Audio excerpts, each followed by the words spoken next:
ഈ കണ്ട ആൾക്കാരെല്ലാം നിൽക്കുന്നത് ദൃശ്യം 3 കാണാൻ വേണ്ടിയിട്ടാണ്. ഞങ്ങളൊരു 3-4 ദിവസം മുന്നേ തൊട്ട് ദൃശ്യം 3 കാണാൻ വേണ്ടിയിട്ട് ടിക്കറ്റ് ബുക്ക് ചെയ്യാൻ വേണ്ടിയിട്ട് നോക്കുന്നു. ഹൗസ്ഫുള്ളായിരുന്നു കേട്ടോ.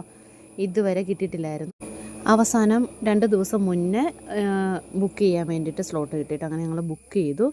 എല്ലാവരുടെ അടുത്ത് അഭിപ്രായം ചോദിച്ചപ്പോഴത്തേനും പറഞ്ഞു ആദ്യത്തെ ഭാഗം കുറച്ച് സ്ലോ ആയിട്ടാണ് കഥ പോകുന്നത്. സെക്കൻഡ് ഹാഫ് വരുമ്പോഴത്തേനും ട്വിസ്റ്റൊക്കെ ഉണ്ട്, കാണാൻ നല്ലതാണ്, കുഴപ്പമൊന്നുമില്ല എന്ന് പറഞ്ഞു. അങ്ങനെ ഞങ്ങൾ ഓക്കെ കണ്ടേക്കാമെന്ന് കരുതിയിട്ട് ഞങ്ങൾ ബുക്ക് ചെയ്തു. ഇന്ന് ഉച്ചയ്ക്കായിരുന്നു കേട്ടോ ഞങ്ങൾക്ക് ഷോ ആയിരുന്നത്. അപ്പോൾ കയറി ഉടനെ തന്നെ തെയ്യോയി ഉറങ്ങി. അമ്മ ഏകദേശം ഏറെക്കുറെ ഉറങ്ങിയ പരുവത്തിലായി. അതായത് കഥ അത്രയ്ക്ക് ബെസ്റ്റായിരുന്നു. എൻ്റെ ദൈവമേ, 1ഉം 2ഉം ഒക്കെ വലിയ കുഴപ്പമൊന്നുമില്ലായിരുന്നു. നമുക്ക് ഇൻട്രസ്റ്റാണ്, കാണാൻ ഓക്കെയാണ്, ട്വിസ്റ്റ് ഉണ്ട്, കഥയുണ്ട്, ഓക്കെ. പക്ഷേ മൂന്നാമത്തത് എനിക്ക് തീരെ ഇഷ്ടമായില്ല.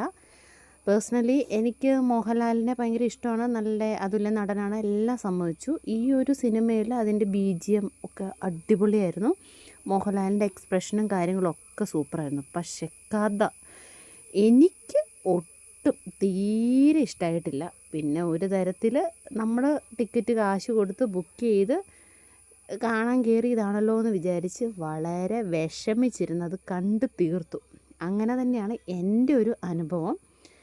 നിങ്ങളെങ്ങനെയാണെന്ന് വെച്ചാൽ അങ്ങനെ ചെയ്തോളൂ.